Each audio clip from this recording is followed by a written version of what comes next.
తెలుసు ఈ స్టేజ్ మీద గొప్ప గొప్ప కళాకారులు కళాకారులు వాళ్ళ నాట్య ప్రదర్శనలు ఇవ్వటమే కాకుండా అన్ని రంగాలలో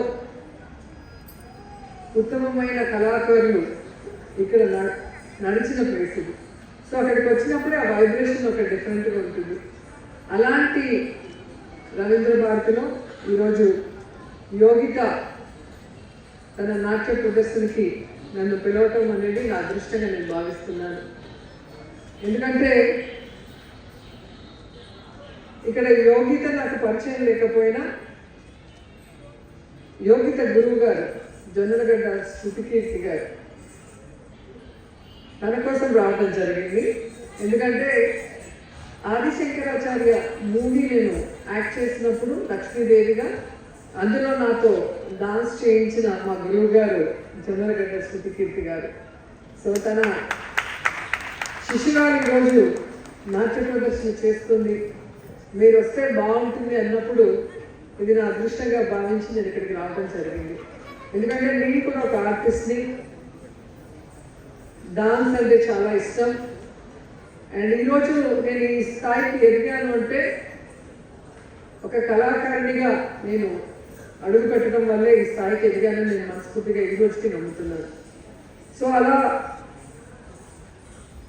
ఒక చిన్న వయసులోనే ఒక అమ్మాయిలో ఈ టాలెంట్ ఉంది అని గుర్తించి యోగితని దగ్గరికి చేర్చుకొని శృతికీర్తి గారు మరి తనకి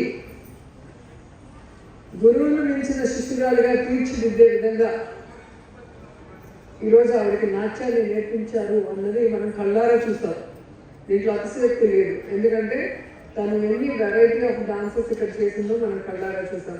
సో అన్నిట్లో కూడా తన ఎక్స్ప్రెషన్, బాడీ లాంగ్వేజ్ అండ్ ఆ ఎనర్జీ లెవెల్స్ చూస్తున్నప్పుడు గురువు గారు ఎందుకు ఈ అమ్మాయిని ఇంతగా అభిమానించారు, ఈ అమ్మాయికి ఇన్ని విధమైన ఏమంటారు మెలకువలు నేర్పించారు అనేది అర్థమైపోతుంది. ఎందుకంటే శృతికీర్తి గారు యోగిత ప్రతి మూమెంట్లో కూడా మనకు కళ్ళకి కనిపిస్తుంది. సో అలా యోగితని ఈరోజు ఒక అద్భుతమైన కళాకారునిగా తీర్చిదిద్దినందుకు ఫస్ట్ గురువు గారైన శృతికీర్తి గారికి మనస్ఫూర్తిగా నా అభినందనలు తెలియజేసుకుంటున్నాను. పెద్దలు చెప్పినట్టుగా ఒక మంచి గురువు దొరకడం అనేది ఒక శిష్యుడికి చాలా అదృష్టం. అలాగే ఒక మంచి శిష్యుడు దొరకటం అనేది గురువు గారి అదృష్టం. ఎందుకంటే వీళ్ళకి ఎంత టాలెంట్ ఉన్నా దాన్ని స్థానపట్టడానికి ఒక మంచి గురువు కావాలి. గురువు గారికి ఎంత టాలెంట్ ఉన్నా దాన్ని నేర్చుకొని భవిష్యత్ తరాలకు అందిస్తూ ఆ గురువు గారి పేరు కలకాలం నిలిచేలాగా చూపించడానికి శిష్యుడు కావాలి. సో ఇక్కడ గురువు శిష్యురాలు ఇద్దరు కూడా ఒకరికొకరు దొరకడం అదృష్టంగా నేను భావిస్తున్నాను. అండ్ నిజంగా యోగిత గురించి తెలుసుకున్నప్పుడు వాళ్ళ నానమ్మ అంజలి గారు ఇప్పుడే మనం చూసాం, పెద్ద ఆవిడ 4 ఏళ్ల వయసులో నుంచి యోగితని తీసుకురావటం, డాన్స్ నేర్పించడం, 100కు పైగా ప్రదర్శనలు చేస్తే ఆల్మోస్ట్ వాళ్ళ నాన్నమ్మే అన్ని చోట్లకి తీసుకువెళ్తుందంట ప్రదర్శన చేయడానికి. సో ఆ పెద్ద ఆవిడ ఆ అమ్మాయిలో ఉన్న టాలెంట్ని గుర్తించి వాళ్ళ తల్లిదండ్రుల్ని విజయ్ గారిని నిర్మల గారిని ఒప్పించి, ఎందుకంటే తల్లిదండ్రులు ఈ కాలంలో మీరు చూస్తారు చదువు ర్యాంకులు అని చెప్పి పిల్లల్ని తోమి పడేస్తున్నారు. కానీ వాళ్ళలో ఉన్న టాలెంట్ని గుర్తించి దాన్ని కూడా మనం ఎంకరేజ్ చేయాలనుకునేది చాలా తక్కువ మంది తల్లిదండ్రులు. సో అలాంటి తల్లిదండ్రులు యోగితకి దొరకడం వాళ్ళ అదృష్టంగా నేను భావిస్తున్నాను. ఎందుకంటే ఆ అమ్మాయిని ఒక్క చదువే కాకుండా తనకు నచ్చిన నాట్యాన్ని కూడా నేర్చుకునే అవకాశాన్ని కల్పించిన విజయ్ గారికి, నిర్మల గారికి, వాళ్ళ నాన్నమ్మ అంజలి దేవిని కూడా మనస్ఫూర్తిగా అభినందిస్తూ వాళ్ళకి కృతజ్ఞతలు తెలియజేసుకుంటున్నాను. అండ్ ముఖ్యంగా దీంట్లో మనం యోగిత గురించి ఇప్పుడే పెద్దలు చెప్పినప్పుడు విన్నాను. ఏదైనా ఒక దాని మీద మనం కాన్సన్ట్రేట్ చేసినప్పుడు ఇంకోటి మిస్ చేసేస్తుంటాం. ఇప్పుడు డాన్స్ మీద చాలా ఇష్టం, అభిమానం, ప్రేమ ఉన్నప్పుడు చదువు మిస్ అయిపోతుంది. కానీ ఇక్కడ యోగిత మల్టీ టాలెంటెడ్ అని అర్థమైంది. సో చార్టెడ్ అకౌంట్స్ ఫౌండేషన్లో కూడా తను పూర్తి చేసుకోవడమే కాకుండా ఇస్కాన్లో చాలామంది పిల్లలకి తాను డాన్స్ నేర్పించి ఈరోజు ఎంతో మంచి డాన్సర్స్ కూడా తయారు చేస్తుంది. అంటే ఇంత చిన్న వయసులో నిజంగా నాకు చాలా ఆశ్చర్యంగా ఉంది. ఇంత చిన్న వయసులో ఇన్ని రకాలుగా టాలెంటెడ్గా ఉండటం అనేది నిజంగా భగవంతుడు ఇచ్చిన అదృష్టం అమ్మాయికి ఆశీర్వాదం అని నేను అనుకుంటున్నాను. అండ్ ఈరోజు యోగిత డాన్స్ చేస్తున్నప్పుడు నాకు నిజంగా అక్కడి నుంచి లేచి వచ్చి తనతో పాటు ఒక 2 మూమెంట్లు వేయాలి అనిపించింది.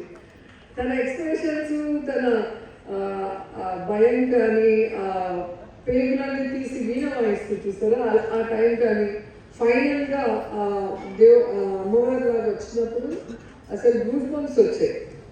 అమ్మాయి expressions, dance and music, lighting అన్నీ కూడా ఒకదానికి ఒకటి అద్భుతంగా కలిసి అది చూడడానికి చాలా బాగా అనిపించింది. మా నాన్నగారికి చాలా ఇష్టం నాకు డాన్స్ నేర్పించాలని. చిన్నప్పుడు ఎప్పుడో నాకు కూచిపూడి నేర్పించారు. నాకు పెద్దగా ఆ ఏజ్లో కూడా తెలిసేది కాదు. అండ్ నేను ఎమ్మెల్యే అయ్యాక 2020 ఎందుకు మా నాన్నగారి కోసం నేను ఒక డాన్స్ చేయకూడదు రవీంద్ర భారతిలో అనుకొని ఆ రోజు ఒక కొన్ని రోజులు కొన్ని గంటలే నేర్చుకొని ఈ స్టేజ్ మీద చేశాను. నిజంగా చాలా అదృష్టం ఈ స్టేజ్ మీద ఒకరు పర్ఫామ్ చేయాలి అంటే.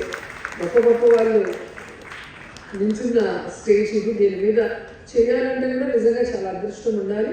ఈరోజు జొన్నలగడ్డ శృతికీర్తి వల్ల యోగితకి ఆ అవకాశం వచ్చిందని నేను అనుకుంటున్నాను. ఎందుకంటే ఫ్రీ ఆఫ్ కాస్ట్తో పిల్లలకి డాన్స్ నేర్పించడమే కాకుండా దాన్ని ఈ విధంగా స్టేజ్ మీద ప్రతి ఒక్కరు కూడా చూసి వాళ్ళ టాలెంట్ని తెలుసుకొని ఆశీర్వదించే విధంగా ముందుకు వెళ్ళటం అనేది శృతికీర్తి గొప్పతనం. ఆ తల్లిదండ్రులు విజయబాబు గారు వాళ్ళ వైఫ్ వాళ్ళు ఇచ్చిన ఆ యొక్క సంస్కారం నేను అనుకుంటున్నాను. ఎందుకంటే తల్లిదండ్రులను చూసి పిల్లలు నేర్చుకుంటారు, అంతేనా? ఫస్ట్ గురువు తల్లిదండ్రులే. సో వాళ్ళ నుంచి మనం బాగున్నాము అంటే వాళ్ళ పెంపకం బాగుంది. అందుకే ఎవరైనా చనిపోతే మీ తల్లిదండ్రుల పెంపకం సరిగా లేదు అంటారు. సో ఇక్కడ శృతికీర్తి గారిని చాలా చక్కగా విజయబాబు గారి ఫ్యామిలీ తీర్చిదిద్దితే ఆ అమ్మాయి చాలామంది పేద పిల్లల్ని వాళ్ళలో ఉన్న టాలెంట్ని గుర్తించి వాళ్ళందరినీ తీర్చిదిద్ది వాళ్ళ కళను సాకారం చేస్తుంది అంటే ఆ అమ్మాయిని మీరు అందరూ కూడా శృతికీర్తి గారిని ఆశీర్వదించాలి. ఇలా ఇంకా ఎంతోమంది కళాకారులని ఆవిడ నేర్పించే విధంగా ఆమెకి బ్యాక్ సపోర్ట్గా ఉండాలని కూడా మనస్ఫూర్తిగా కోరుకుంటున్నాను. అండ్ ఈరోజు ఒక గొప్ప విషయం ఏంటంటే చాలామంది టాలెంట్ ఉన్న వాళ్ళు ఓవర్ నైట్ ఫేమస్ అయిపోవాలి, తమ టాలెంట్ ప్రపంచ నలుదిక్కులో వెళ్ళిపోవాలి, దాంట్లో మనం సెటిల్ అయిపోవాలి అనుకుంటారు. కానీ ఇక్కడ యోగిత విషయంలో నేను చూసినప్పుడు ఆ అమ్మాయి తన నాట్యంతో భగవంతుడికి సేవ చేయాలనుకోవడం చాలా డిఫరెంట్గా అనిపించింది. ఎందుకంటే మామూలుగా ఇన్విటేషన్ మనం చూస్తాం.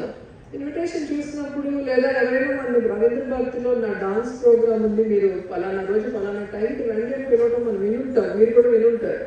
కానీ నటరాజునికి నా నాట్యంతో కైంకర్యం చేస్తున్నాను అన్న ఆ పదము, ఆ భావన అమ్మాయి గురించి మనకి అర్థమవుతుంది. అంటే భగవంతుడు అంటే ఎంత ఇష్టం, తన ప్రాణం కన్నా తన తల్లిదండ్రుల కన్నా భగవంతుడిని ఎంత ఆరాధిస్తుంది, ప్రేమిస్తుంది. ఆ భగవంతుడిని సేవించడానికి డాన్స్ని ఒక మార్గంగా ఎంచుకున్న యోగితకి ఆ భగవంతుడి ఆశీస్సులు బాగా ఉండాలి, తన జీవితంలో తను సక్సెస్ఫుల్గా ఎదగాలి.